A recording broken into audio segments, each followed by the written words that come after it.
Muy buenos días a todos en nuestra nueva edición de Nuestros Soldados aquí en masqueunaradio.com. Hoy estamos con Enrique Cubero Cabello, es capitán de navío de la Armada Española y actualmente el jefe de Estado Mayor del Mando Conjunto de Ciberdefensa. Enrique, bienvenido. Muchas gracias, Ángel. Un placer estar aquí. Enrique, ¿qué hacía usted a las 3:30 de la madrugada hora española del día 12 de enero de 2012? Bueno, eso es una fecha que tengo grabada en la memoria junto con la de mi boda, el nacimiento de mi hija y poco más. Y te puedo decir que a esa hora estaba saliendo de la ducha de mi camarote a bordo del Patiño.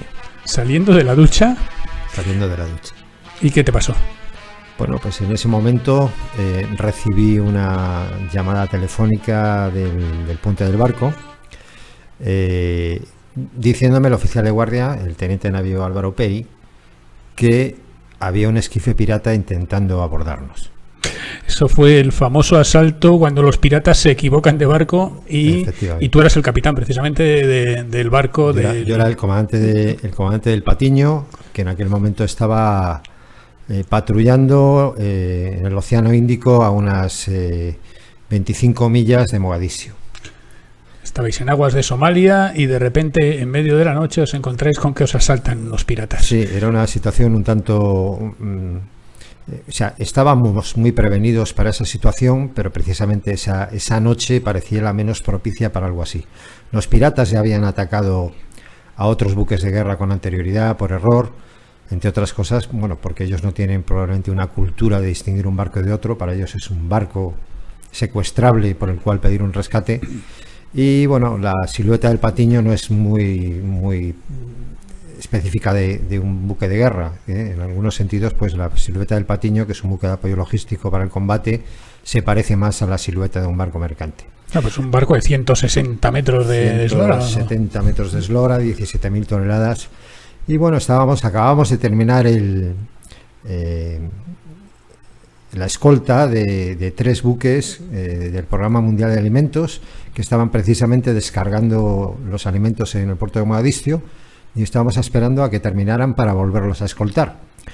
Estábamos en una zona donde no había habido ataques piratas en los últimos meses, hacía una mar malísima y además era una noche cerrada de estas que no hay ni luna, ni estrellas, ni nada, o sea que era la probabilidad de ataque pirata asciende en determinadas zonas y desde luego es inversamente proporcional a la altura de las olas, ¿no? Pues en aquel momento era prácticamente el momento en que empezaba la jornada a bordo. A bordo eran las 7 de la mañana, aproximadamente las 7:30. Ya nos disponíamos a desayunar la guardia entrante y, como digo, pues me llamó el oficial de guardia diciendo que había un esquife pirata intentando abordarnos y le dije: toca zafarrancho de combate y comienza con el protocolo antiabordaje. El barco estaba preparado para esta eventualidad. Teníamos por las noches el barco cerrado desde dentro, o sea que cualquier pirata que pudiera abordarnos sin darnos cuenta, porque hay que tener en cuenta que por la noche la guardia es más reducida, pues no podría acceder al barco, que es ya la primera limitación. A partir de ahí se generaba un protocolo en el que se incrementaba la velocidad, se arrancaban los motores, se comenzaba un zigzag, se alistaban todas las armas, se comenzaba a lanzar bengalas, todo para disuadir a los atacantes del abordaje. Y nada, pasaste de combatir piratas en el Índico a combatir piratas en Internet. Bueno, tú es que estás nacido para liderar, de alguna manera. Tú estuviste además desarrollando el plan de motivación de la Armada, el modelo de liderazgo de toda la Armada, y además lideraste en buena medida también la formación, la creación del mando de ciberdefensa, porque tú ahora mismo creo que eres el único miembro del equipo inicial del mando de ciberdefensa que sigue estando allí destinado. No sé si llego a tanto, pero desde luego si hay alguno más de los iniciales deben ser contados con los dedos de una mano. Sí, la verdad es que he tenido la fortuna de que mi carrera profesional ha sido de lo más variada, de lo más interesante. He disfrutado allá donde he ido, he mandado barcos, he sido profesor de asignaturas muy diversas, desde maniobra y navegación hasta satélites, comunicación por satélite o historia naval. he estado destinado a la jefatura de personal de la Armada, liderando, entre otras cosas, bueno, no, liderando, participando en la creación del modelo de liderazgo de la Armada, en el plan de motivación de la Armada, especialmente demandante porque había que hacer mucho con muy poco dinero y con muy pocos recursos, lo cual hizo que la imaginación pasara a ser casi lo más importante. Bueno, eso sigue siendo el caso ahora, ¿no? En el mando de ciberdefensa también hay muchísimo trabajo que hacer y con poca gente y con poco dinero. Y además a ti te queda poco ya para estar liderando en el mando. A ti te quedan ya pues unos meses para pasar a la reserva. Esto es algo que me llevan diciendo hace mucho tiempo. Vete buscando algo para cuando acabes, que a vosotros os pasáis a la reserva muy jóvenes y todavía tenéis mucho recorrido, y ahora que ya lo veo a unos meses vista, pues efectivamente yo me veo en plenitud de facultades físico-mentales, pero me tengo que ir porque en febrero del año que viene cumpliré 58 años, que es el límite para un destino en activo de capitán de navío, y el destino de jefe de Estado Mayor del Mando Conjunto de Ciberdefensa, y en general todos los del Mando Conjunto de Ciberdefensa, comunidad operativa que él, son destinos en activo. Y a partir de ahí pues tengo que buscarme otro sitio en el que me motive y en el que crea que tengo algo que aportar. Seguro que ofertas salen 1000. Yo desde luego doy fe que esos 58 años no se notan en absoluto cuando te pones a hacer el camino de Santiago, como nos hicimos hace pues 3 años ya, juntitos desde Ferrol hasta Santiago, y es una experiencia interesantísima pasarse 4 días con Enrique Cubeiro en el camino, porque anécdotas como estas tiene 1000, de cuando estuvo mandando el Bergantín, el Serviola, el mismo Patiño. Pero Enrique, tú no habías trabajado antes en ciber antes de llegar al mando. ¿Cómo te formas? ¿Cómo, por ejemplo, hiciste el máster en ciberdefensa de la Universidad de Alcalá? Pero evidentemente necesitas una formación para estar en el mando de ciberdefensa. Sí, la verdad es que yo cuando me llamaron para ofrecerme el puesto de jefe de operaciones, porque antes que de jefe de Estado Mayor fui jefe de operaciones desde 2013 a 2018, yo la verdad es que sentía que tenía una carencia de conocimiento sobre la materia que podía ser importante, y así se lo planteé al almirante Barber, que fue el que me captó para este puesto. Yo le planteé esa objeción mía, dije, yo de esto no sé gran cosa.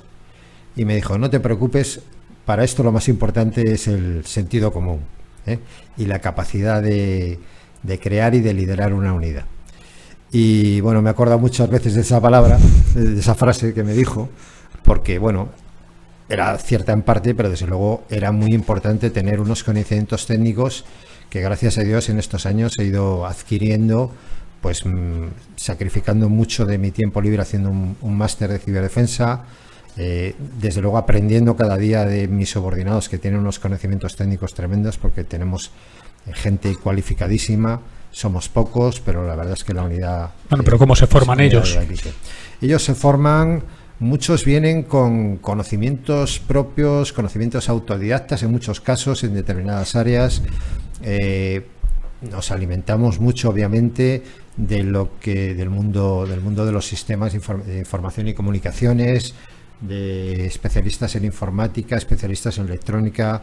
Tenemos también ingenieros de telecomunicaciones, que son el sustrato de conocimiento necesario al que luego hay que añadirle una capa de conocimientos puros de ciberdefensa, como es desde luego el conocimiento de la amenaza y de sus formas de actuación, así como las vulnerabilidades de los sistemas ante estas amenazas. O sea que el alimento, el reclutamiento se hace entre los más frikis de las Fuerzas Armadas. Bueno, ya esta palabra que... no, perdona, entre los más hackers. Lo que hubo ya en su día una polémica, ¿no? Con lo de frikis y hackers. Es que tenemos gente que ama lo que hace, que le encanta. Hay mucha gente que está sacrificando incluso pues, sus posibilidades de progresar dentro de la carrera militar por hacer cada día algo que le apasiona.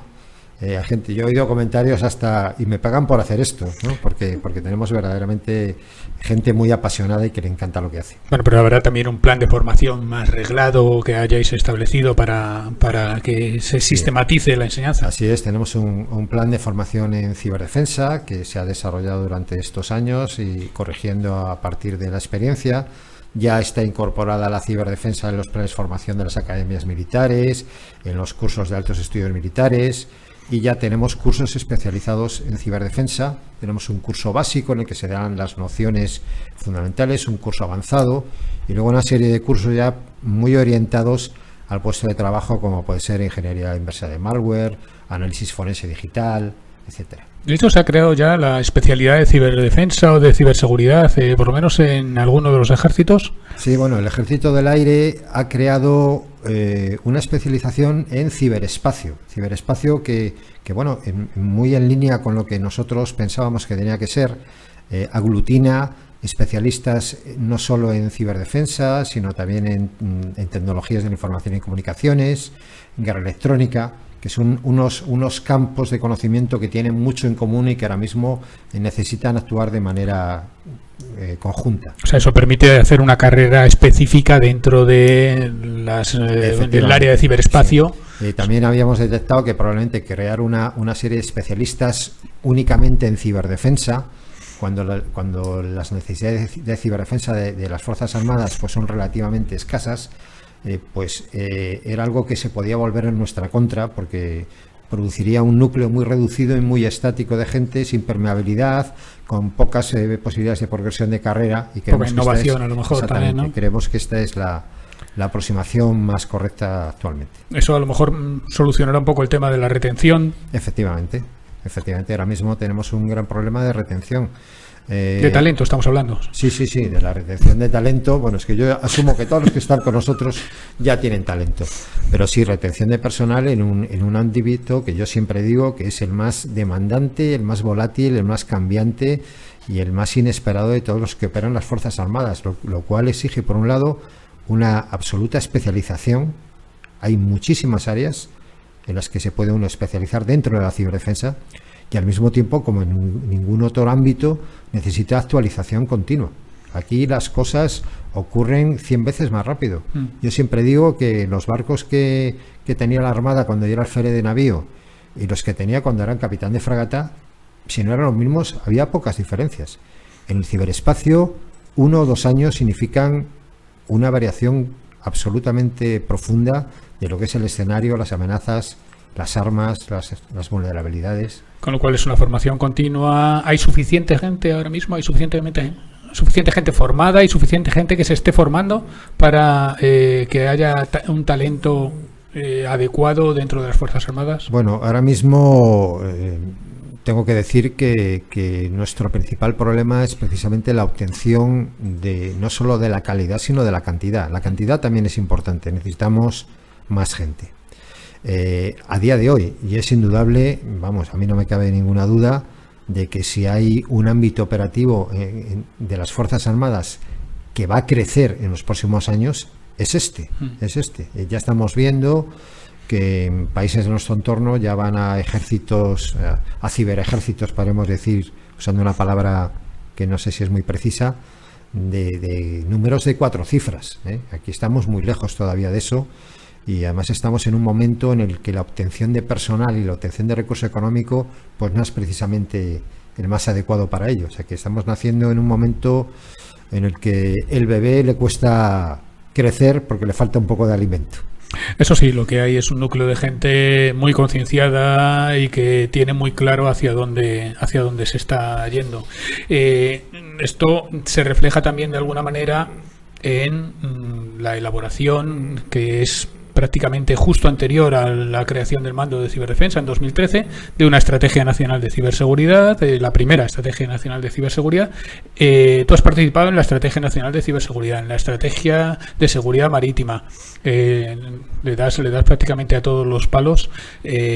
Cuando diste la vuelta al mundo en el Cano, además hasta ganasteis un premio por navegar, hacer la distancia más grande de veleros de buques de escuela en 24 horas, que tampoco sería una distancia astronómica, me imagino. En aquel momento yo creo que teníais un mapa muy claro de dónde estabais y a dónde ibais. ¿Tenemos un mapa también del ciberespacio? Si te refieres a un mapa o un camino trazado de hacia dónde tenemos que ir, bueno, estamos tratando de imaginarlo. En determinadas áreas de actividad es relativamente sencillo, porque lo que es la protección de los sistemas del Ministerio de Defensa es muy parecida a la protección de los sistemas del Banco de Santander. O sea, lo que es en la parte defensiva sí que ya hay mucho conocimiento, mucha formación, mucho equipamiento, ya es un conocimiento muy maduro. Pero hay zonas de las operaciones militares en el ciberespacio en las que realmente en muchos casos tenemos un papel en blanco, y aunque haya otros que las hayan experimentado antes que nosotros, probablemente esos otros no están muy por la labor de compartir la experiencia, ¿no? Claro, que nosotros no solamente tenemos que defendernos, sino que tenemos de alguna manera que ser más activos y tener una capacidad de respuesta, ¿no? Efectivamente, como en el resto de ámbito de las operaciones militares, hay que tener siempre la posibilidad de atacar al adversario a través de este nuevo ámbito que es el ciberespacio. Ello significa, pues, tener que dotarnos de unas capacidades ofensivas, además de unas capacidades de obtención de inteligencia, que puede ser obtención de inteligencia a veces intrusiva en sistemas adversarios, que nos permita generar ese conocimiento de la situación necesario para orientar toda operación militar. El ciberespacio, que es sin duda el ámbito más opaco y cambiante, pues es realmente muy difícil formarse lo que se llama la conciencia situacional, saber lo que está pasando en el ciberespacio, porque o no se ve, o solo se ve una parte, o lo que ves incluso no es lo que realmente es, ¿no? Es curioso, porque el ciberespacio básicamente lo que trae era transparencia al mundo, y efectivamente al final acaba siendo el entorno, el ámbito más opaco. Nos atacan mucho. Bueno, es la pregunta típica, ¿no? ¿Cuántos ataques recibe el Ministerio de Defensa todos los días? Nos atacan. Bueno, ¿cuántos mucho. Nos enteramos? ¿De cuántos nos enteramos? Mucho, nos damos cuenta que nos atacan unas cuantas veces al día. Al hablar de ataques, pues muchas veces hay que distinguir lo que son incidentes de poca monta, o es como si preguntamos en España, ¿cuántos accidentes de tráfico hay en España? Entre el rascón con la columna cuando sales del garaje al accidente con muertos hay una gran gama de posibilidades. Aquí, incidentes que generan lo que nosotros llamamos un ticket y que llevan detrás una investigación, podemos hablar del orden de 500, 600 al año.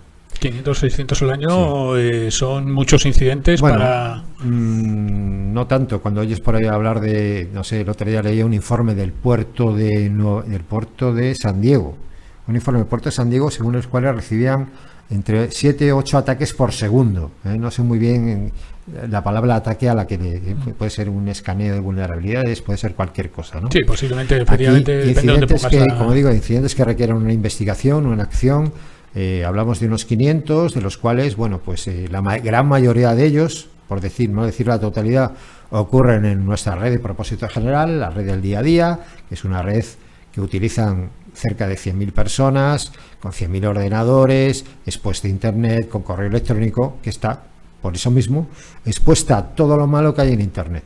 Como tenemos correo electrónico, pues tenemos cuentas de correo que reciben, pues, entran dentro de las campañas de phishing, de las campañas de spam.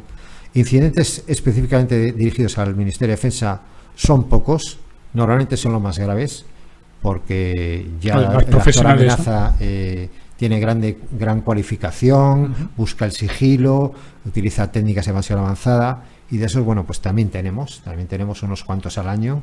Y bueno, son los más preocupantes y los más graves. Lo que pasa es que el ciberespacio acaba siendo un poco como, o por lo menos dentro del Ministerio de Defensa, un poco como un barco, ¿no? Tiene compartimentos estancos para que no se puedan inundar todos en caso de que haya un ataque, y así estamos un poco más protegidos. Bueno, efectivamente hay un principio fundamental a la hora de proteger una red, que es la segmentación, que pues igual que en un barco, pues se compartimenta para que el torpedo o el impacto del misil haga el agujero y entre el agua solo a un pequeño compartimento del barco. Pues aquí igual, ¿no? Se trata de tener la máxima barrera posible para las máximas barreras posibles para evitar la expansión descontrolada de un malware, por ejemplo, de un gusano.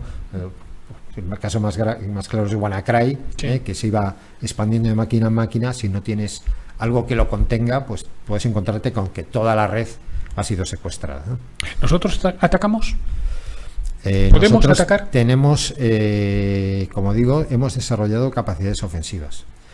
Como el resto de capacidad ofensiva de las Fuerzas Armadas, está, por supuesto, sometida a todo el control de el ejercicio de la violencia por parte del Estado, ¿no? Bueno, pero de eso habría mucho que hablar, ¿no? En derecho, sobre si es un ataque armado, si no lo es. Bueno, pero vamos, habrá unas reglas de enfrentamiento también para el ciberespacio. Por supuesto, tenemos unas reglas de enfrentamiento del ciberespacio, retenidas casi todas a muy alto nivel. Hay que tener en cuenta que uno de los principales problemas de hacer acciones ofensivas en el ciberespacio es que, primero, necesitas una clara atribución, que no siempre es posible. No es fácil saber quién te ha atacado, porque normalmente se utilizan técnicas de bandera falsa o de enmascaramiento o de ocultación, con lo cual muchas veces recibes un ataque y no te queda otra que la posición del erizo porque no sabes a quién tienes que responder. O incluso se usa infraestructura de terceros que ni siquiera saben que forman parte de ese ataque.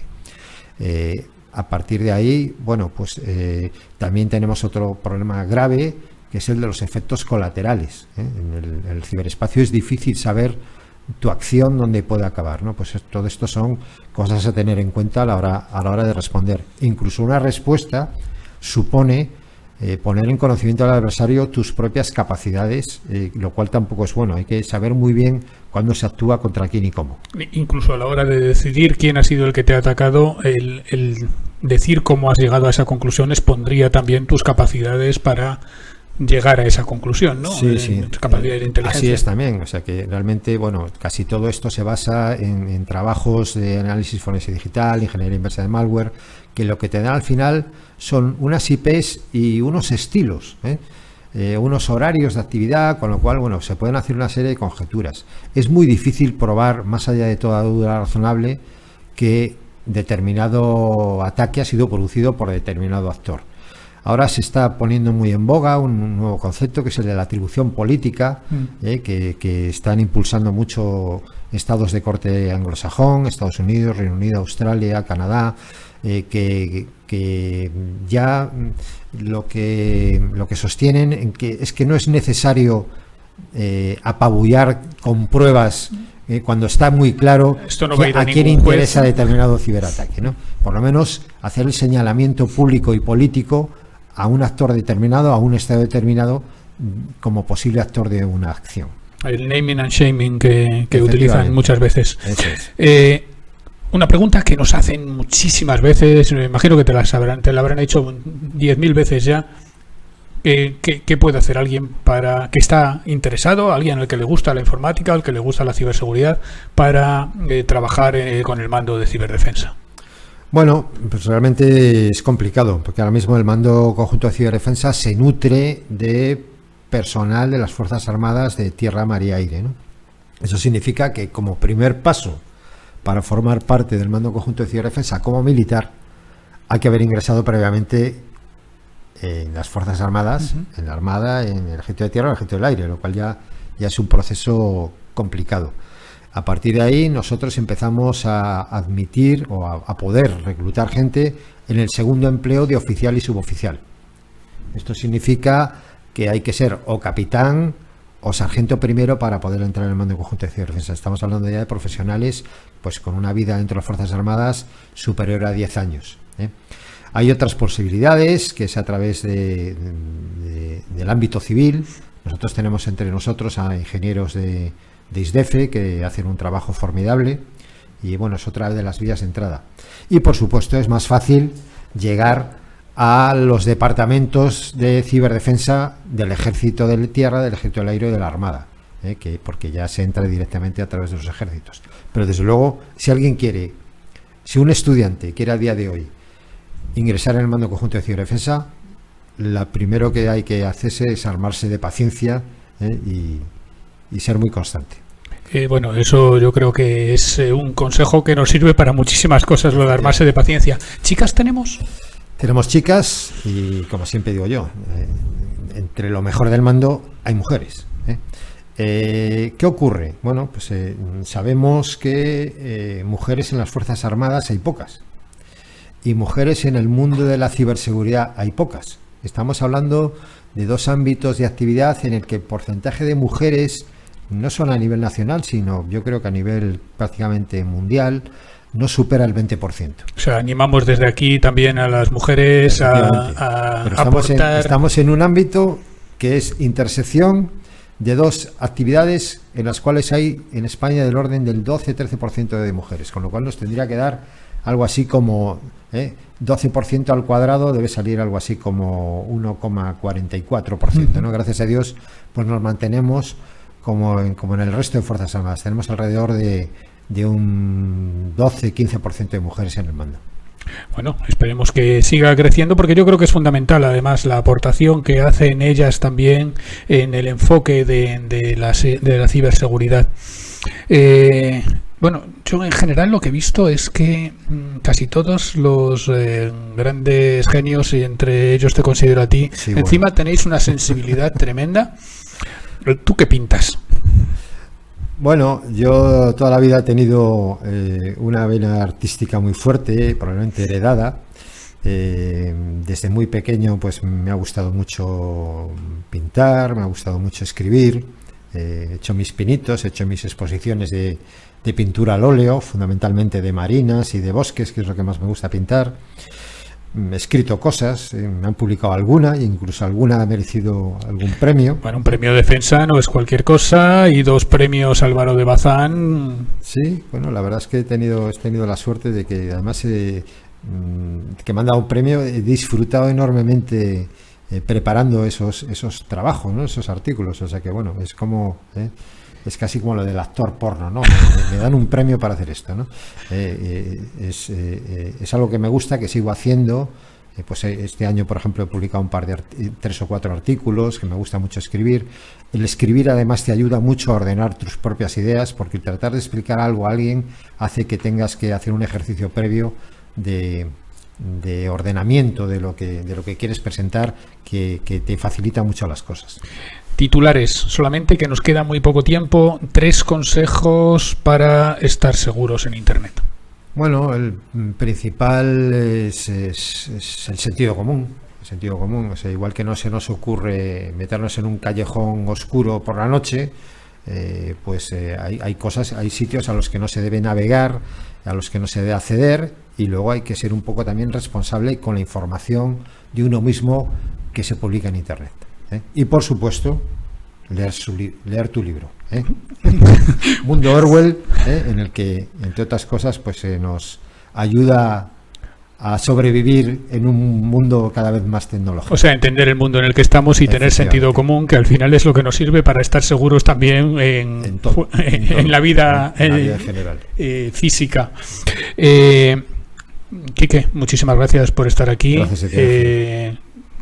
Creo que este va a ser un programa que va a tener una repercusión tremenda. Enrique efectivamente ha publicado un montón de artículos, pero no es el único militar que escribe. Tenemos también a un cabo, a Julio Martínez Feo, que escribe además poesías y con temática militar. Vamos a acabar hoy con uno de sus poemas, una frase, una estrofa nada más de uno de sus poemas, y os citamos aquí para dentro de 15 días otra vez en Nuestros Soldados. Muchas gracias a todos. Del placer, conquistando los amaneceres que han quedado sin conocer, formando una estela de combatientes dispuestos a sorprender a la realidad. El paso de los años nos iba a recordar hoy en día que hubo y habrá una casta de inmejorables luchadores, guerreros con una raza hecha de temple y acero español, que muchos quisieron evitar en los campos de batalla.